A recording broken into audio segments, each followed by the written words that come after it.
et dans l'organisation. Il vous demandera où vous voyez-vous dans 5 ou 6 ans. D'accord? C'est une question, ça fait partie des questions que je n'aime pas beaucoup également, parce qu'elle vous met un peu en difficulté. Vous voyez, quand vous êtes quelqu'un de très ambitieux et de très spontané, vous allez tout de suite dire que, ah, mais dans 5 ou 6 ans, moi, je me vois dans une autre organisation où je me vois à la place du manager, quelque chose comme ça. Bon, je ne suis pas sûr qu'on vous recrutera hein, si vous répondez comme ça, parce que peut-être que l'organisation cherche à stabiliser le poste en question, à stabiliser et à fidéliser sa ressource humaine. Donc, si d'emblée, vous montrez que, bon, vous venez et que vous êtes juste de passage, bon, on n'aura pas trop envie de vous recruter. Parce qu'on va se dire que, bon, celui-là, on va investir sur lui, mais au bout de 3-4 ans, on va le perdre. Ici, il faut vraiment bien mûrir sa question avant de répondre. Plusieurs possibilités se présentent, d'accord? Il n'y a pas une réponse toute faite par rapport à cette question.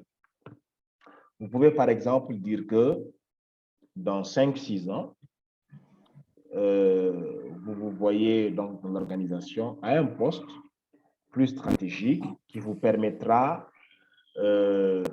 d'apporter tel ou tel aspect, qui vous permettra de développer tels aspects ou telle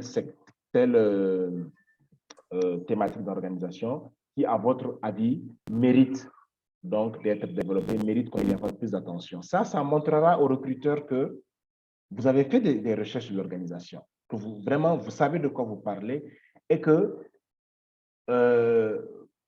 s'ils vous recrutent, vous avez de la valeur ajoutée à apporter. Même si par ailleurs, dans 5 ou 6 ans, vous n'arriverez pas à changer des choses telles que vous l'aviez souhaité, mais au moins, il y a déjà cette perspective-là que voilà, ce candidat, cette candidate, elle aura de la valeur ajoutée, elle pourra apporter quelque chose.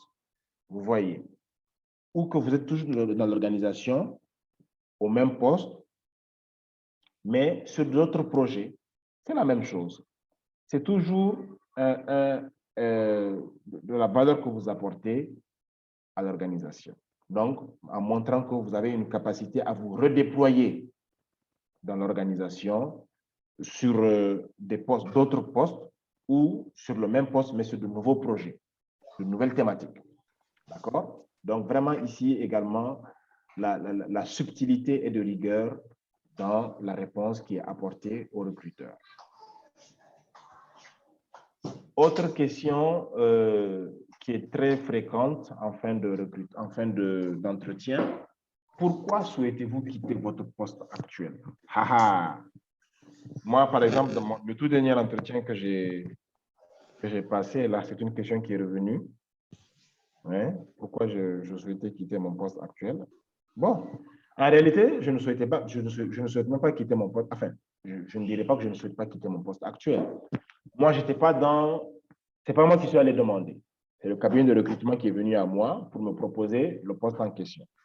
Donc, du coup, ma réponse a été de dire que ce n'est pas que je souhaite quitter mon poste actuel, mais je tente de saisir une opportunité qui s'est présentée à moi, tout simplement. C'est la réponse que j'ai servie, parce qu'effectivement, c'est cela. Il y a un micro ouvert là. Il y a un micro ouvert. Donc voilà, quelqu'un a lancé un recrutement. Il est passé à travers un cabinet. Le cabinet m'a identifié sur LinkedIn. Ils sont venus me demander, est-ce que voilà, vous seriez intéressé par tel poste? J'ai regardé le descriptif, j'ai dit oui, ça m'intéresserait. Donc, effectivement, je tente de saisir une opportunité, mais plus encore, j'ai répondu que c'est parce que le poste en question, et c'était vrai, correspondait à mes objectifs de développement professionnel. Donc, voilà pourquoi, je le disais tout à l'heure, il est important soi-même de se construire soi-même dans sa tête son, entre guillemets, son propre plan de carrière. Parce qu'il n'y a pas de plan de carrière aujourd'hui dans les organisations. Vous êtes recruté parfois sur un projet. Donc, à la fin du projet, bon, sauf s'il y a d'autres financements, à la fin du projet, on vous libère. Donc, vous voyez, il n'y a pas vraiment de plan de carrière. C'est vous-même qui vous construisez votre propre plan de carrière. Donc, si vos objectifs de développement professionnel croisent l'opportunité qui vous est faite pour le poste en question, eh bien, vous la saisissez, tout simplement. Donc, ça, c'est une réponse que vous pouvez apporter. Mais jamais, jamais, jamais, jamais, au grand jamais, il ne faut souligner des éléments négatifs par rapport à votre poste actuel. Dire que, ah, je souhaite quitter parce que mon manager n'est pas bon, parce que l'organisation, ceci, cela, parce qu'on ne me paie pas bien, parce que je n'ai pas d'assurance maladie. Non. Franchement, ça, vous le faites, vous vous tirez une balle dans le pied. Il ne faut jamais critiquer vos anciens managers, vos anciens employeurs, votre ancien poste, même si par ailleurs c'était difficile, c'était, je ne sais pas moi, de l'esclavage, il ne faut jamais le dire. C'est une erreur à ne jamais faire. D'accord? Alors, on poursuit toujours.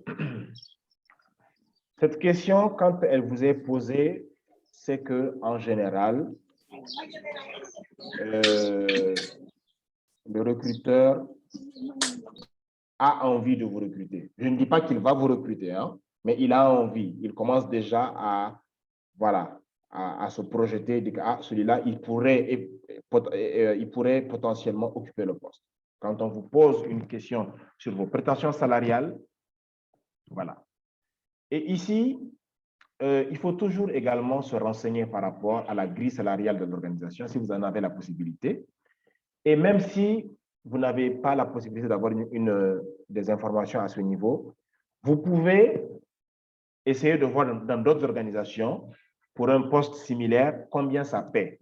Moi, par exemple, je me souviens qu'il y a quelques années, on m'avait contacté pour un poste en question, un poste d'acheteur pour une entreprise qui démarrait dans la production bio, la production d'engrais bio.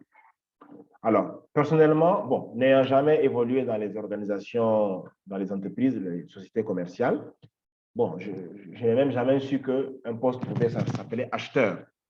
Mais quand on m'a contacté, c'était un cabinet, je suis allé voir concrètement qu'est-ce qu'il y a dans un poste d'acheteur, qu'est-ce que l'acheteur fait.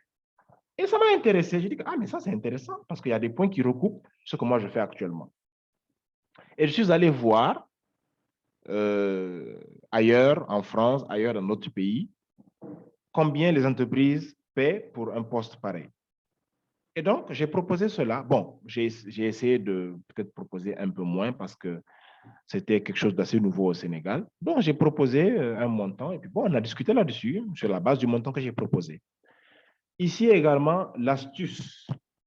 Ici, il ne faut jamais annoncer un montant, disons un montant définitif. Par exemple, on vous demande vos prétentions salariales, vous dites c'est 800 000 net d'impôts. Il faut donner une fourchette.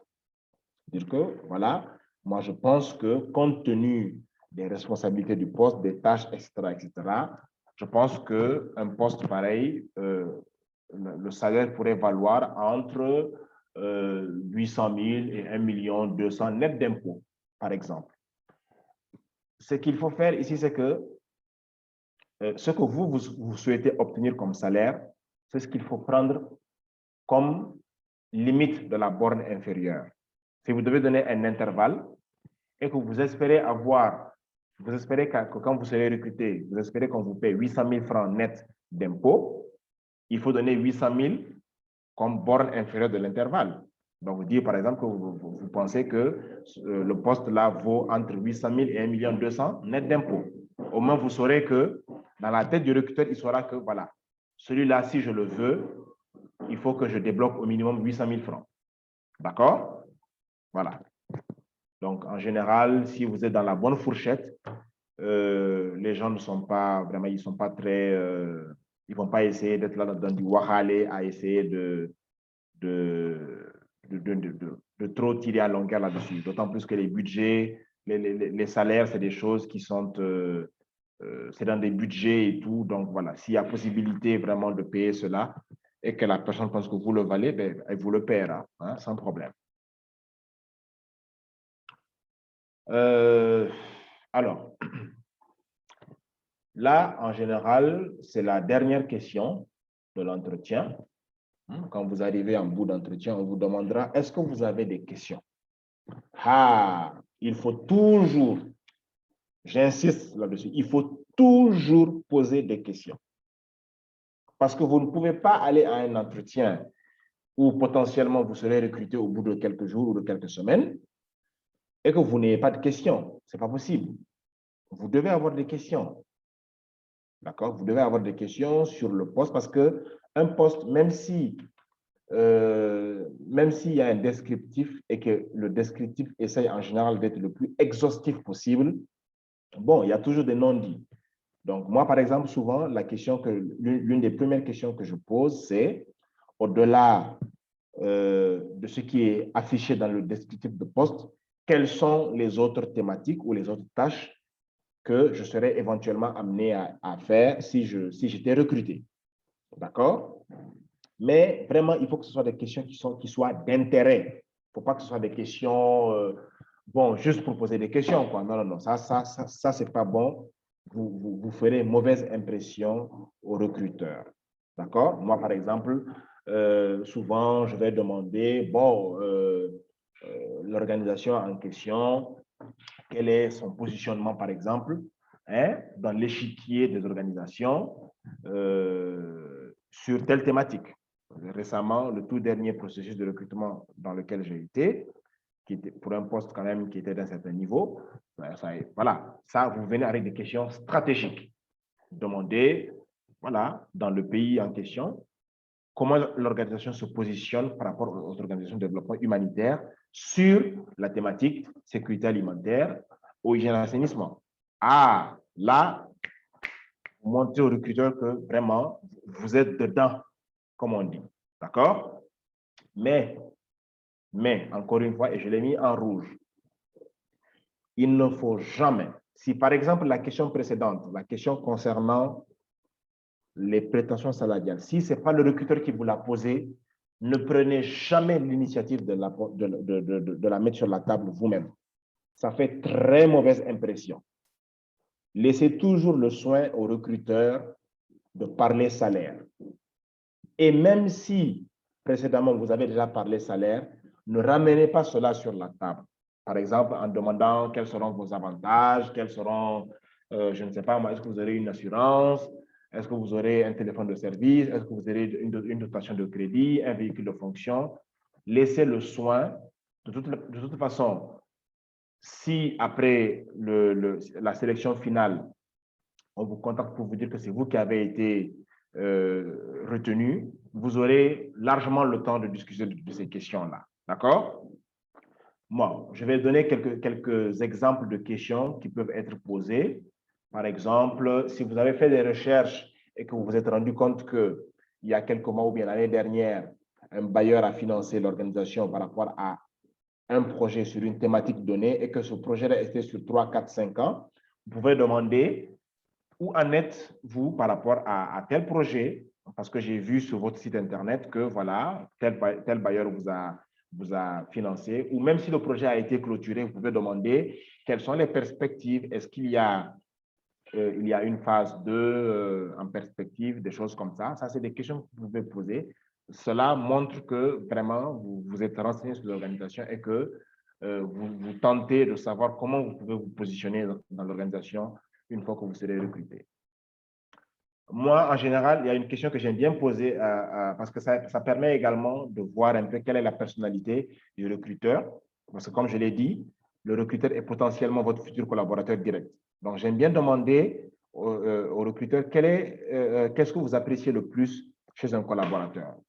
Parce qu'au-delà des compétences techniques, peut-être qu'il y aura des qualités intrinsèques, des qualités interpersonnelles que le recruteur souhaiterait voir chez la personne qu'il va recruter. Par exemple, quelqu'un qui est ouvert, quelqu'un qui a le sens de l'humour, hein, quelqu'un, bon, je ne sais pas, voilà. En tout cas, ça, c'est les éléments subjectifs du recrutement et qui peuvent vous donner une idée également sur, voilà, sur le dénouement du processus de recrutement.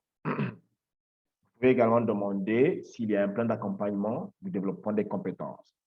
Ça, c'est quelque chose de très positif. Ça montre que vous, en tant que candidat, vous ne comptez pas dormir sur vos lauriers. Donc, ah, j'ai été recruté, maintenant j'ai mon petit poste, je touche mes 600 000 francs par mois, je suis peinard. Voilà, la vie est belle, je n'évolue pas. Non, ça, quand vous posez une question comme ça montre que vous avez envie vous-même déjà de grandir par rapport à vos compétences et que vous avez envie d'apporter ces compétences à l'organisation pour également sa propre croissance. Donc ça, c'est des exemples de questions qui peuvent être posées lorsqu'on vous demande si vous avez des questions à poser. Mais encore une fois, il faut toujours poser des questions et il faut préparer ces questions. Il ne faudrait pas qu'on vous tombe dessus et que bon, vous sortiez des questions vraiment qui n'ont ni queue ni tête ou bien des questions dont les réponses sont déjà dans le descriptif de poste, par exemple. Alors, maintenant, on va aborder, et c'est la dernière partie, je pense, on est dans les temps, il est 11h41. On va aborder un peu des aspects liés un peu, on va dire, à l'attitude à observer. Hein? Quand on est en entretien, quand on va à un entretien, vraiment, c'est des éléments qui peuvent paraître subjectifs, mais qui peuvent également vous démarquer. Parce que comme je l'ai dit, tout dépend de l'organisation dans laquelle vous allez. Mais a priori, il faut toujours prendre ces éléments en compte parce que vous ne savez jamais. D'accord? Première chose, et ça, j'insiste énormément là-dessus parce que, bon, disons-le, hein, nous sommes entre nous. L'ENSAE a quand même pris une certaine mauvaise habitude depuis le campus, hein, d'être en retard par rapport aux différentes choses, en retard aux cours, en retard aux activités extrascolaires, en retard aux AG de l'amicale, etc. Ça, c'est à bannir absolument. Vraiment, absolument. À moins que le ciel vous soit tombé sur la tête, il ne faut jamais être en retard à un entretien. Et être correctement habillé. D'accord? Donc, voilà. Bon, correctement habillé, hein, par exemple, bon, un entretien, à moins que vous alliez pour un entretien de mécanicien, je ne sais pas, il ne faut pas aller en jean. Il ne faut pas aller en jean à un entretien avec des baskets. Hein. Limite, vous allez avec un pantalon ou avec une robe pour les dames. Et surtout ici, pour les dames, les couleurs flashy, les couleurs voyantes, les trucs, les vêtements avec beaucoup de froufrou, de machin, vraiment, c'est à éviter. Hein. Il y a des organisations pour lesquelles ça ne passe pas. Hein.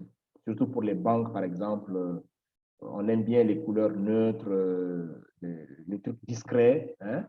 Pas de talons hauts qui font clac, clac, clac, pas de maquillage exagéré, des choses comme ça. Bon, ça, c'est surtout pour les dames. Hein? Je sais que pour les messieurs, c'est moins grave, mais quand même, il faut soigner sa mise. Même si on garde la barbe, par exemple, il faut un peu tailler la barbe, être propre, voilà, des choses comme ça.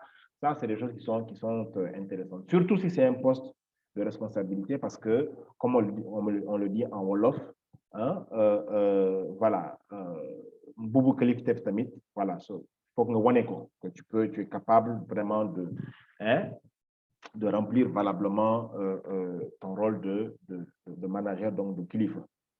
Hein? Au cours de l'entretien également, il faut vraiment affirmer sa personnalité. Ça, c'est extrêmement important. C'est extrêmement important. Il ne faut pas être là, tout mou, hein, tout mollasson là, et puis voilà. Hein? Il faut être proactif, même dans la façon dont vous êtes assis ou assise. Il faut montrer que vous dégagez une certaine assurance, vous dégagez une certaine personnalité, hein, que voilà, hein, vous savez ce que vous dites, vous êtes convaincu, mais attention, il faut le doser. Ça ne veut pas dire qu'il faut montrer de l'arrogance, que voilà, je maîtrise des choses. Non. Il faut venir avec une certaine attitude courtoise, hein, qui va montrer au recruteur que vraiment vous comprenez le poste, vous avez les qualités intrinsèques pour ça, que vous avez de la bienveillance, que vous avez le sens de l'écoute, etc. Vraiment montrer de la proactivité dans l'entretien, montrer que vous êtes présent dans l'entretien. Autre élément important, c'est montrer sa culture du management. Ça, c'est surtout pour les postes de manager, des postes de chargé de projet, de chargé de programme, de coordinateur, etc.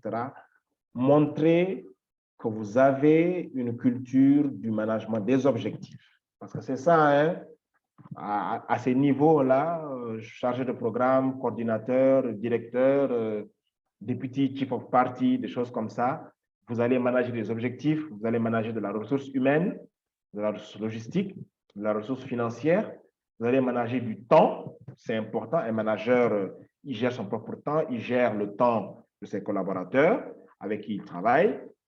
Vous allez manager des relations avec des partenaires, ça va être des partenaires financiers, les donateurs, les bailleurs, ça va être des partenaires techniques, par exemple, les organisations avec lesquelles vous êtes en consortium sur un projet, ça va être des partenaires étatiques, par exemple les services déconcentrés ou bien les collectivités locales. Donc, vraiment montrer une culture large du management.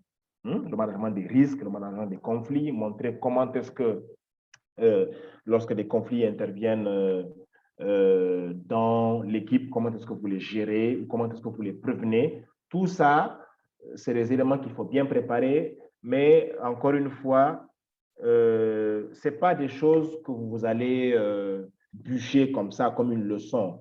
C'est des choses en grande partie que vous acquérez avec l'expérience, mais également avec la lecture et la culture générale. Voilà pourquoi vraiment, et ça c'est une exhortation particulière que je fais aux plus jeunes notamment, il faut, dans vos premières années d'expérience professionnelle, il faut beaucoup être curieux, il faut beaucoup bouquiner, il faut lire. Hein, il y a les bouquins de management, il y a les bouquins, il y a plein de bouquins, hein. Les bibliothèques sont là, il faut y aller, il faut acheter, il ne faut pas hésiter à investir là-dedans. Moi, personnellement, vraiment, j'investis beaucoup dans la lecture. Hein. J'achète les bouquins, voilà, développement personnel, management stratégique, gestion de cycle de projet. Bien vrai que j'ai déjà un master en gestion de projet, mais je bouquine quand même là-dessus parce qu'on ne cesse jamais d'apprendre et c'est des éléments toujours qui vous permettent de vous différencier par rapport donc à vos concurrents sur le poste que vous visez.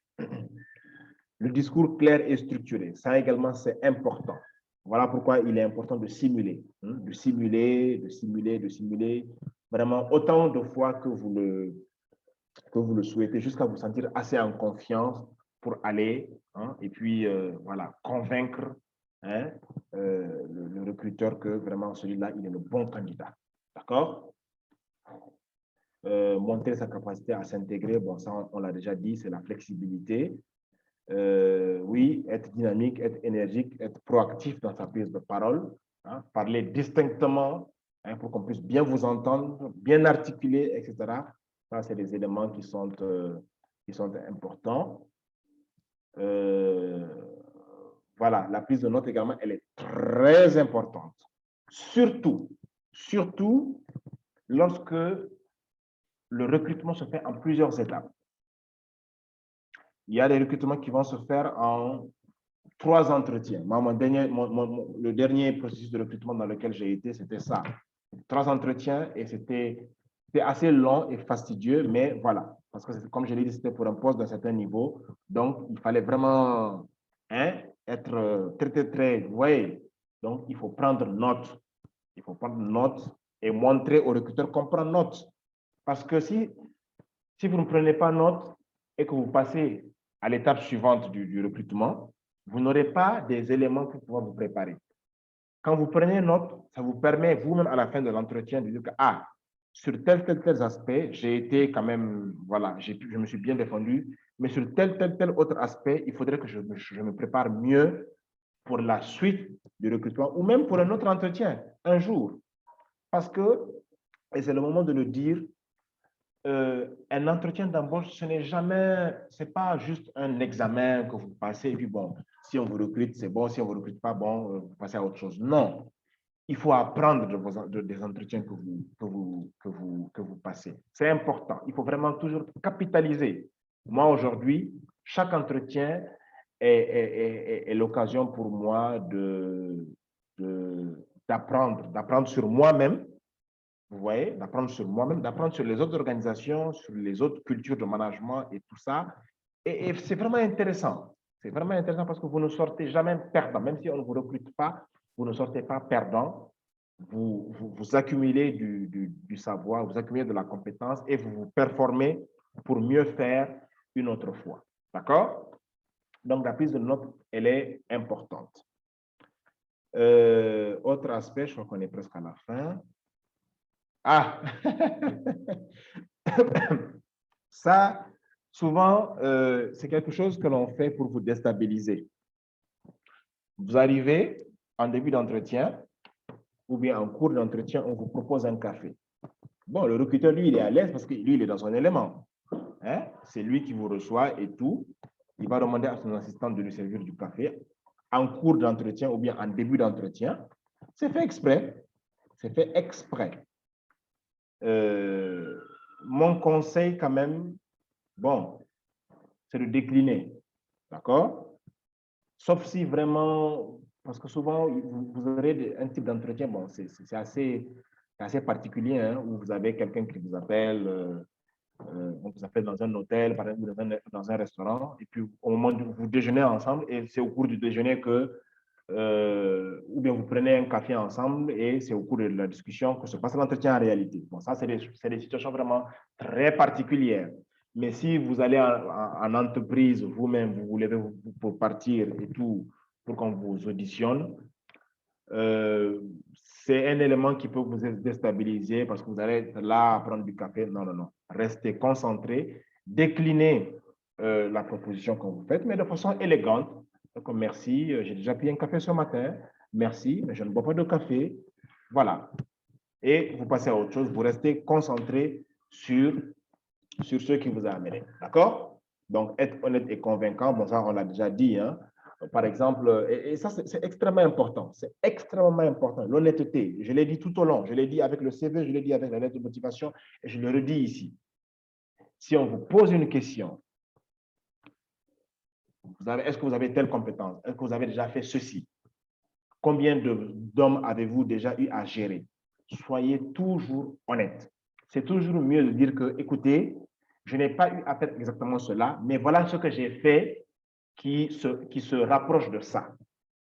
Un recruteur préférera toujours recruter quelqu'un qui est honnête pour dire que sur tels aspects, je n'ai pas réellement une compétence, mais j'ai fait quelque chose de similaire. Et donc, je pourrais éventuellement, vous voyez, apporter cette expérience-là pour pouvoir m'adapter, pour pouvoir faire ce qu'on me demandera de faire dans le nouveau poste. Plutôt que quelqu'un qui va mentir. Et puis, bon, quand on lui demandera de montrer un exemple concret, il va être là à se gratter la tête, à dire que vous savez, bon, voilà. Non, il faut vraiment être honnête, mais être convaincant dans son honnêteté. D'accord? Et puis, bon, dans la façon de répondre, hein, vous pouvez détendre l'atmosphère un peu, parce que souvent, voilà, la tension peut être, pas parce que peut-être il y a bisbille, mais voilà, quand l'entretien dure, vous pouvez être de plus en plus tendu, mais il faut vraiment voilà, respirer, détendre l'atmosphère, pas lancer des blagues. Hein. Non, non, non, il ne faut pas faire de familiarité, mais dans les réponses, sourire, par exemple. Sourire, ça permet de vous détendre vous-même et de détendre celui qui est en face de vous. D'accord? Et il n'est pas interdit non plus, si toutefois vous avez soif, il n'est pas interdit que vous demandiez de l'eau. Ça, ce n'est pas mal vu. D'accord? Ou que si vous avez un verre et une bouteille en face de vous, oui, vous pouvez vous servir et boire. Ça, ce n'est pas méchant. D'accord? Ici, également, la précision que j'aimerais apporter, et c'est ce qui arrive souvent, surtout nous agronomes, là, où souvent, bon, c'est nous dans nous, hein, quand vous allez dans une structure, vous vous rendez compte que c'est votre ancien qui est là-bas et que c'est avec lui que vous allez faire l'entretien. Même si vous connaissez celui avec qui vous allez faire l'entretien, ou que vous avez été familier avec lui à l'école, sur le campus, n'importe où dans la vie, en entretien, restez strictement professionnel. Pas de familiarité, pas de, je ne sais pas moi, de tapotage, voilà, ça m'arrive, des choses comme ça. Non. Ça demeure un recrutement, ça demeure un recrutement. Donc, restez professionnel jusqu'au bout. Maintenant, à la fin de l'entretien, si vous sortez de la salle et que, bon, voilà, vous retrouvez en ce moment-là, vous retrouvez vos relations d'avant l'entretien. Mais dans l'entretien, restez vraiment professionnel jusqu'au bout des ongles. Voilà, je crois qu'on a terminé. Ah oui, bon, la dernière chose, c'est remercier le recruteur ou bien le panel de recruteurs, si c'était plusieurs personnes. Hein, remercier, voilà, pour l'opportunité qui vous a été donnée de défendre votre candidature. Hein. Et puis, voilà. Bon, aujourd'hui, on est dans Corona, mais auparavant, la poignée de main, elle est importante. Hein. Vraiment une poignée de main ferme. Hein. Voilà. Entre gentlemen. Pour les hommes, bon, pour les dames, peut-être que pour certaines, ça peut être compliqué. Mais même si ce n'est pas la poignée de main, mais en tout cas, le remerciement en regardant la personne droit dans les yeux, la remercier et puis voilà, prendre congé de façon vraiment courtoise. Et dernière chose ici, par rapport à l'étape suivante, en général, c'est le recruteur lui-même qui va vous le dire. Donc, bon, écoutez, voilà la prochaine étape. Si vous êtes retenu, vous serez rappelé pour tel, ou bien si au bout de X semaines, au bout de X jours, vous ne nous entendez pas, sachez que ça n'a pas été concluant, et puis voilà. Voilà, donc de façon un peu résumée, je crois qu'on a été efficace, il est 11h56. Voilà un peu de façon résumée, vraiment ce que je pouvais dire par rapport à l'entretien d'embauche. Si vraiment il y a des questions ou si dans les participants, il y en a qui veulent apporter d'autres éléments, ils sont les bienvenus. Voilà. Merci bien.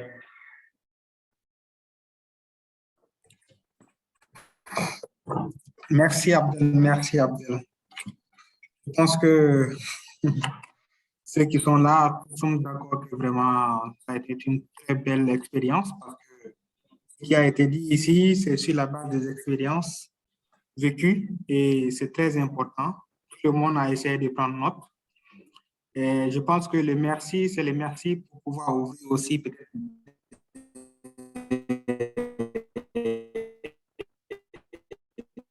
des questions à ceux qui ont des quelque part un entretien. Donc maintenant, nous vous demandons de poser des questions pour pouvoir faire aussi, pour pouvoir mieux comprendre ce qui n'a pas été compris, ceux qui sont venus un peu en retard aussi peut-être. Et donc, la parole est ouverte. Ceux qui veulent la prendre peuvent juste lever la main, on prend une liste rapidement et on passe la parole. Bon, en attendant, on donne la parole à Jean-Charles, n'est-ce pas? Et les autres, maintenant, ils peuvent soulever les mains, on pourra les prendre au fur et à mesure. Tout à fait. Vous avez la parole.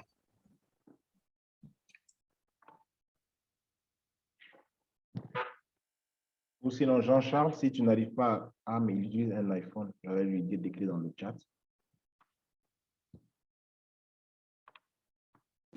Son micro est fermé. Jean, est-ce que tu peux ouvrir ton micro et parler?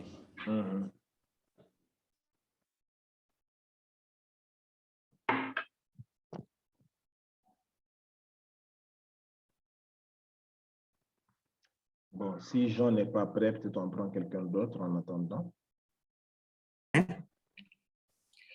Et bon, en attendant, moi, je vais poser une question. Donc, c'est vrai, et tout ce qu'on vient de voir, il y a beaucoup de choses qui sont très importantes là-dedans. Et pensez-vous qu'un entretien peut se préparer en combien de temps pour quelqu'un qui peut-être qui est occupé, qui n'a pas assez de temps pour préparer cela en tant que tel? Et pensez-vous qu'au minimum, combien de temps il faut à la personne pour pouvoir préparer un entretien? Parce qu'il arrive que des recruteurs à la veille ou bien peut-être plus ou moins 48 heures avant, ils te font signe par rapport à un poste. Voilà. Donc, combien de temps peut-être qu'il faut pour un entretien? Et l'autre question, c'est par rapport à est-ce que vous avez des questions? Est-ce que vous avez une question particulière? Et donc, cette partie, souvent, je pense que est-ce que on peut poser des questions relativement aussi par rapport à je vais dire, la stratégie, oui, la stratégie, mais des choses qui ne sont pas peut-être dans le job description, comme peut-être certaines priorités de l'organisation par rapport à ce poste-là. Voilà. D'accord. Merci. Alors, je vais y répondre rapidement. Bon, pour le temps, c'est vrai que certaines organisations vous prennent de court. Hein. Moi, effectivement, mon poste actuel, par exemple, je crois qu'on m'a demandé 48 heures avant si je pouvais être disponible tel jour pour un entretien. Bon, j'ai accepté. Mais j'ai accepté parce que déjà, j'étais dans un autre processus de recrutement au même moment. Et donc, j'avais déjà assez de préparation parce que je m'étais déjà préparé pour un entretien qui avait eu lieu il y a à peine peut-être une semaine ou 10 jours. Donc, j'étais encore frais par rapport à certains éléments. Donc, je n'ai pas eu trop de mal. La question elle est assez complexe, je dois dire. Pour combien de temps? Honnêtement, ce que je peux dire, hein, c'est que plus le poste est gros, plus vous avez besoin de préparation. Ça, c'est clair. Ça, c'est très clair. Moi, par exemple, le poste précédent, pour lequel donc on avait voulu me recruter, comme je disais, c'était un poste vraiment managérial, très gros, parce qu'il fallait gérer un portefeuille de projet. Si je comptabilise le temps que j'ai pris, en fait, 2 jours avant, j'espère que mon employeur ne va pas m'entendre, 2 jours avant l'entretien, surtout l'entretien final, je crois, hein, on est allé oui, l'entretien final, 2 jours avant, j'ai tout laissé soir, quoi. C'est-à-dire que j'ai mis mon travail de côté et j'ai consacré des quasi-journées entières pour préparer cela. Parce que c'était gros, c'était costaud. Vous voyez, les premiers entretiens, bon, peut-être que je les ai préparés à tout casser, on va dire, en 24 heures. Quand je dis 24 heures, pas la veille, non. C'est-à-dire, chaque jour, je consacre 2 à 3 heures, je regarde tels aspects, je prépare les aspects techniques, je prépare les aspects soft skills, interpersonnels, je prépare les aspects stratégiques, etc. Mais le cumul en 24 heures, c'est pour un premier entretien. Mais plus ça monte, parce que j'ai oublié de le préciser, si c'est un entretien en plusieurs étapes, dites-vous que plus vous montez en étape, plus ça va être corsé. C'est toujours comme ça. C'est toujours comme ça. Parce que plus vous montez, plus la sélection devient très, très, très restreinte, jusqu'à ce que vous vous retrouviez à peut-être 2 ou 3 en bout de sélection. Donc, le temps, bon, le temps, c'est vraiment à vous de voir combien de temps vous pouvez y consacrer par rapport à l'importance du poste, par rapport à vous-même, vos propres capacités et tout. C'est vraiment la réponse que je peux apporter, hein, mais je dirais a priori, vraiment, il faut y accorder assez de temps. Tout ce que je peux dire, assez de temps. Si assez de temps pour vous, c'est la veille, si c'est 2 jours avant, etc., mais c'est vraiment en fonction de l'importance que voilà, le poste a. Hein? Maintenant, la deuxième question, oui, évidemment. C'est même bien de poser des questions qui sont en dehors du descriptif de poste. Sur, comme je l'ai dit, peut-être sur les questions de stratégie, par exemple. Moi, je me souviens, le poste précédent pour lequel j'étais concurrent, quand j'ai été... Excusez-moi, il faut que je branche la machine.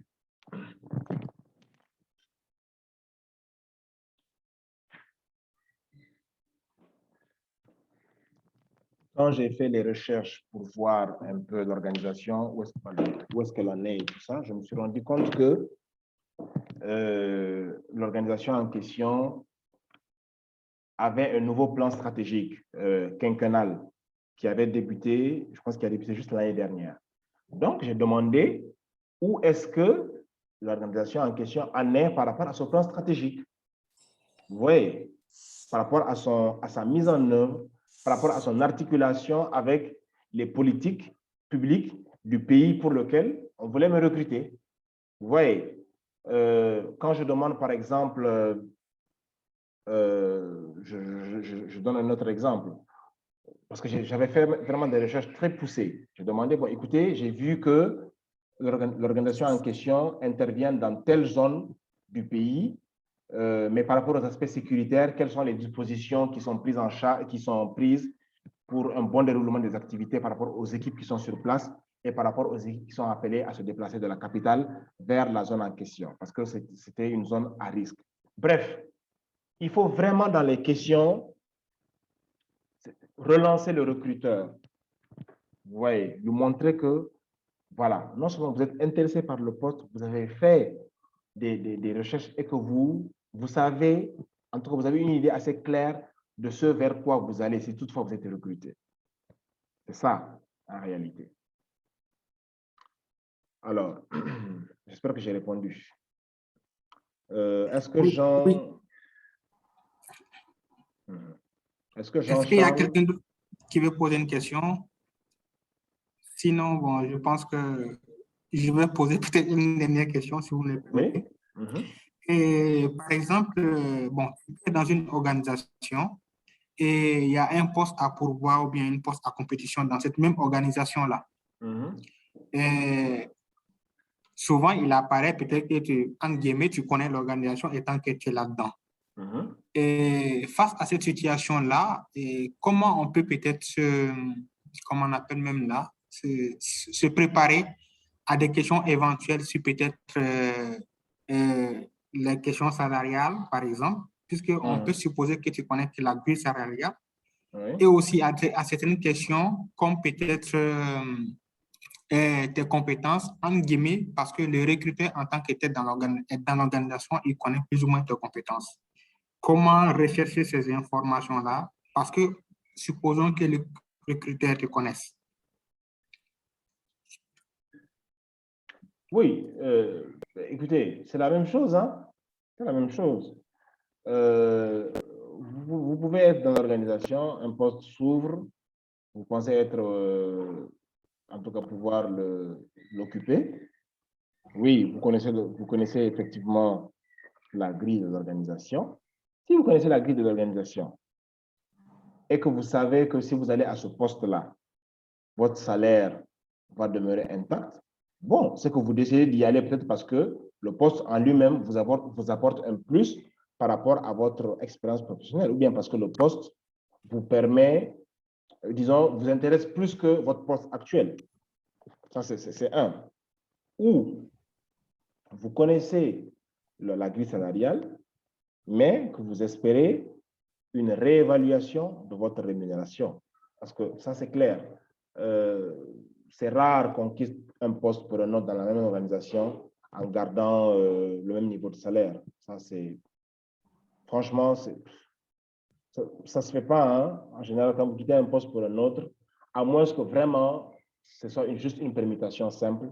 Mais si c'est pour un poste plus élevé, le salaire suit forcément. Ou même si le salaire ne suit pas, il y aura forcément des avantages à côté, en nature, en numéraire, des choses comme ça. Maintenant, par rapport aux questions autres liées aux compétences, bon, vous-même, vous connaissez. Le recruteur avec qui vous allez passer l'entretien vous connaît aussi.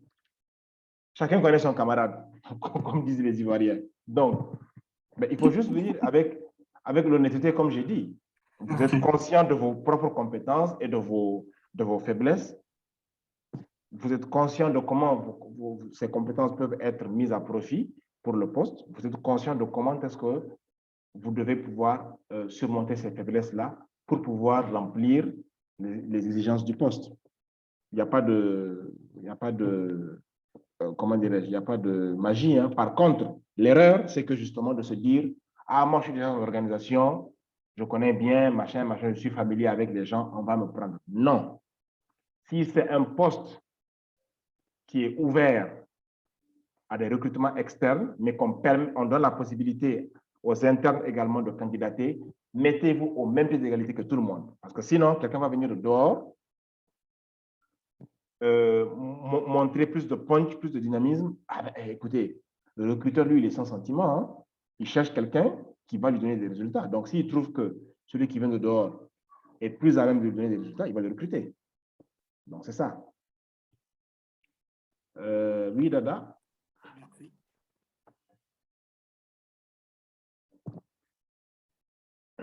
Oui, merci. Bonjour Abdel. Merci pour cette excellente présentation. Moi, personnellement, J'apprécie beaucoup parce que je sens que c'est vraiment très bien préparé. Il y a une très grande énergie vraiment derrière.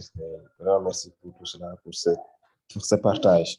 Moi, j'ai une question et une contribution. Je vais commencer peut-être avec la question. Pour la question, bon, ça, c'est plutôt une question, je dirais, éthique ou bien d'éthique. Il nous arrive, nous, en tant que sortant de l'ENSA, de voir que dans un processus de recrutement, il y a beaucoup d'ENSAiens qui postulent et on est vraiment au cœur du dossier de recrutement. Parfois, on est appelé même à donner des notes et même à participer aux entretiens. Bon, d'abord, est-ce que l'éthique voudrait qu'on participe à des entretiens pour lesquels vraiment, on connaît beaucoup de postulants, des candidats qui sont très proches de nous, peut-être même parfois des promotionnels ou bien des amis très, très intimes. Et si oui, quel garde-fou pourrait-on prendre pour éviter qu'on ait une erreur de jugement parce que simplement on a des familiarités, on connaît la personne. Ça, c'est la première question. La deuxième, c'est juste une contribution, c'est sur la base d'un vécu, c'est une sorte d'anecdote que j'ai vécu personnellement, c'est par rapport aux entretiens. Et là, c'est vraiment pour le poste pour lequel j'occupe actuellement. Donc, c'était quand on avait lancé le recrutement, c'était un appel à candidature anonyme. C'est-à-dire qu'il n'y avait pas le nom de l'organisation.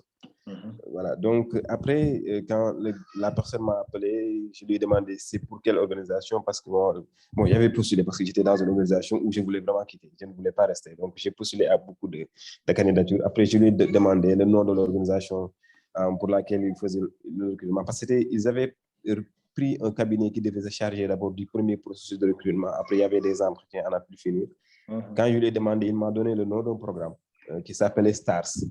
Le problème est que il s'appelait STARS et il m'a dit que STARS est mis en œuvre par ICO. Et le problème est qu'il y avait un projet qui s'appelait STARS et qui travaille, je pense, sur la télédétection. Alors que le vrai programme, c'était STARS, mais c'était vraiment sur l'agrifinance. Bon, après, également, quand il m'a dit ICO, j'ai fait des recherches, j'ai vu qu'ICO, il y avait une organisation qui travaille sur le cacao en Côte d'Ivoire qui s'appelle ICO. Donc, non seulement j'avais une mauvaise interprétation du nom du programme et une mauvaise interprétation aussi du nom de l'organisation. Bon, je me suis préparé. Bon, après, quand ils m'ont posé des questions, et après, j'ai montré que j'avais vraiment des compétences pour le poste en tant que tel. Mais s'agissant de l'organisation, des questions relatives à l'organisation, j'étais vraiment dans les Niayes ou bien dans la vallée parce que ça allait dans tous les sens. Et il me parle d'agrifinance, moi je parle de télédirection. Il me parle d'ICO comme ONG, moi je parle de cacao. Donc c'était vraiment compliqué. Et une question, est-ce que tu leur as dit la raison après? Oui, je leur ai dit que moi, je n'avais pas bien compris parce que quand vous m'avez dit STARS, je suis allé faire des recherches, je suis tombé sur un STARS qui n'a rien à voir avec votre STARS. Donc c'était vraiment compliqué. Bon, après, heureusement, Dieu a préparé le poste pour moi, donc ça ne fait pas m'échapper, si c'est ce que j'ai compris. Après, on m'a recruté, mais la leçon que j'ai apprise un peu de ça et que je voulais partager, c'est que vraiment, quand on vous donne le nom d'une organisation, il faut demander, peut-être même parfois aller jusqu'à demander le site web pour s'assurer que c'est de cette organisation-là pour parler vraiment le même langage. Parce que sinon, il y a beaucoup de projets qui partagent le même nom, des programmes qui partagent le même nom, des ONG qui partagent le même nom, et parfois, vous pouvez complètement aller dans les niaises. Heureusement que le recruteur, il mettait plus l'accent sur les compétences que sur la connaissance de l'organisation, parce qu'à vrai dire, connaître l'organisation en soi, c'est juste, ça va permettre de mieux se préparer, mais je ne vois même pas de valeur ajoutée en tant que telle, parce qu'une fois que tu prends le poste, après, bon, tu vas t'intégrer et puis tu vas connaître l'organisation. Donc ça, c'était vraiment une petite leçon que j'avais apprise un peu des processus de recrutement que je voudrais partager, en plus de la question sur l'éthique, sur les entretiens. Merci. Oui, merci. J'ai vécu la même chose, hein? Enfin, quelque chose de similaire. Comment dirais-je, j'ai fait un recrutement où j'ai fini par être recruté également, hein, il y a plusieurs années de cela, où c'est en arrivant que j'ai connu le nom de l'organisation. Parce qu'effectivement, quand ils ont lancé, il n'y avait pas de nom. On m'a sélectionné, je suis allé, j'ai fait l'entretien et c'est séance tenante que j'ai connu le nom de l'organisation. Du coup, quand on m'a posé des questions, effectivement, bon, j'étais perdu, mais j'ai été honnête. Je dis que, écoutez, c'est en arrivant que j'ai été informé du nom de l'organisation. Je ne connaissais pas. Et voilà pourquoi, encore une fois, l'honnêteté, elle est importante. Si vous dites que voilà, concrètement, bon, le recruteur, c'est un être humain. Il comprend que, ah, mais celui-là, par rapport à ça, bon, il n'était pas préparé, donc je ne peux pas l'évaluer sur ça. Je ne peux pas l'incriminer par rapport à telle chose. Tout simplement. Maintenant, par rapport à la question, la question d'éthique, pour moi, c'est une question personnelle. J'ai également été plus ou moins confronté à une situation comme ça, où j'ai proposé des candidats NSAIA pour le poste que je quittais. Et vraiment, j'ai donné, en tout cas, j'ai fait l'effort de donner une égale chance à tous les candidats. Et quand je dis égale chance, ce qui s'est passé, c'est ceci. J'ai récolté les CV que j'ai transmis donc, à ma hiérarchie de l'organisation que je quittais. Et dans ce temps-là, les gens sont venus vers moi pour me demander, peut-être même qu'il y en a qui sont là, hein, je ne sais pas.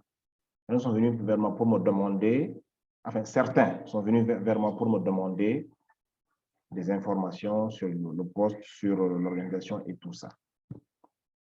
J'ai été le plus honnête possible avec eux sur l'organisation, etc. Tout en étant, j'allais dire, un peu réservé. C'est-à-dire, il ne faut pas tout donner. Il faut laisser également le candidat compétir. D'accord? Et quand j'ai fait ça avec les quelques-uns qui m'ont demandé, je me suis dit, tiens, c'est moi qui ai shortlisté.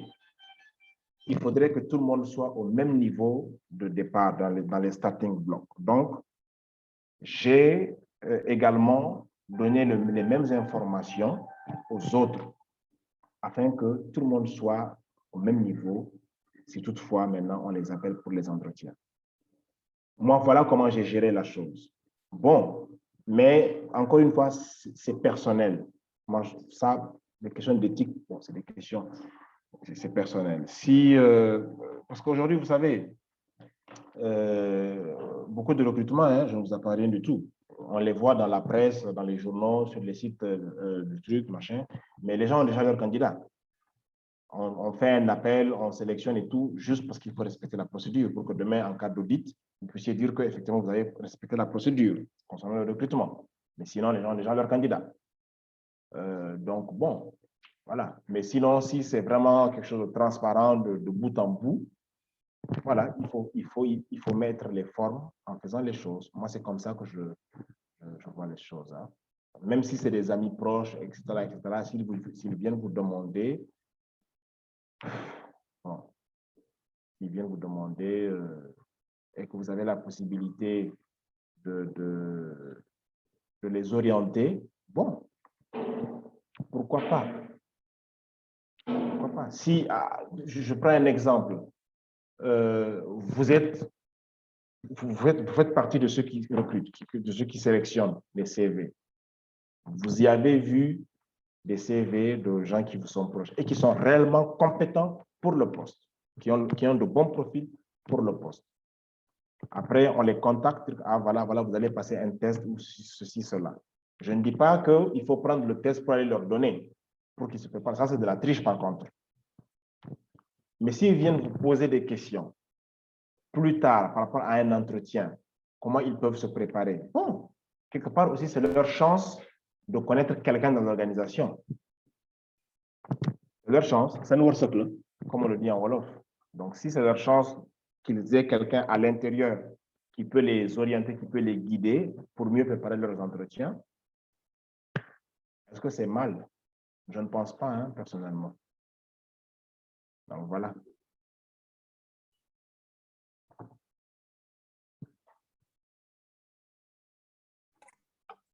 OK, merci Abdel. Donc, en ce moment, je ne vois plus de main levée. Et il est déjà midi passé de 20 minutes aussi. Donc, je pense qu'on va s'en arrêter là. Mais voilà, avant de s'arrêter, je pense qu'on va prendre un mot et un temps pour remercier quand même Abdel qui a accepté de nous accompagner dans ce processus-là. Et commençant d'abord il y a 2 semaines par la question des CV et de la lettre de motivation. Et aujourd'hui, grâce au CV et aux lettres de motivation, nous sommes appelés à un entretien. Ce que nous devons savoir, c'est que, voilà, retenir de manière générale, c'est que l'entretien, ça se prépare. Ça se prépare et on doit mettre toute son énergie quand on pense que c'est un poste aussi qu'on peut, bien entendu, mériter. Donc, on doit mettre toute son énergie là-dedans.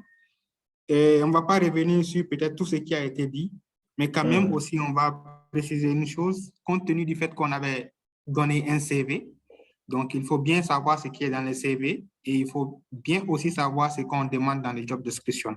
Ça pourra éventuellement nous aider à préparer cet entretien-là et bien entendu aussi si on a des informations sur l'organisation, ainsi de suite. Donc, vraiment, merci Abdel. Merci pour ce soutien-là à nous autres, parce que moi, j'ai franchement beaucoup appris. Et je pense que beaucoup d'hommes, aussi, beaucoup de personnes ici aussi, les cadets, même souvent aussi des anciens aussi. Et il y a certains parmi nous, peut-être dans notre carrière, peut-être qu'on n'a pas fait beaucoup d'entretiens. Et on est dans une organisation pendant longtemps, donc, mais quand même, c'est bien aussi de venir et discuter avec ceux qui ont de l'expérience. Et merci beaucoup, Abdel. Donc, au nom de l'ADEMSA, je pense que voilà, c'est bien de venir discuter avec ses cadets, ses frères, ses collègues pour certains et partager son expérience. Je pense qu'on va continuer aussi dans ce processus-là. Chapeau aussi à Dada aussi qui cherche toujours des personnes aussi assez compétentes pour nous entretenir sur des questions très intéressantes. Et à tous les participants aussi, on va essayer de voir.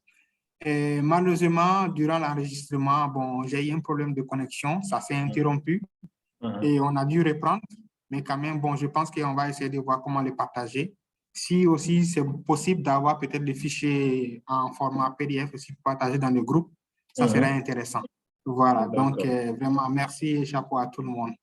Oui, alors ce qui s'est passé, c'est que quand l'entretien a été interrompu à ton niveau, étant donné que je suis co-hôte, ça a repris à mon niveau. Donc, quand on va clore, je vais faire la conversion et je t'envoie par 8 transferts à toi et à Dada, comme ça vous pourrez,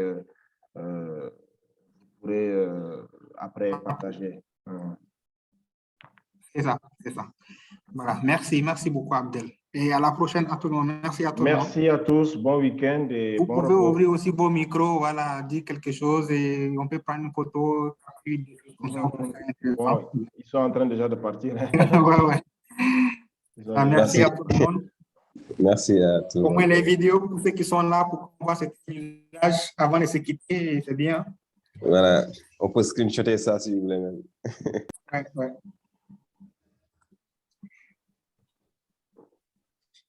Ok, c'est pas mal. Donc, Abdel, merci beaucoup. Merci à tous. Allez, au revoir. Allez, merci. Au revoir.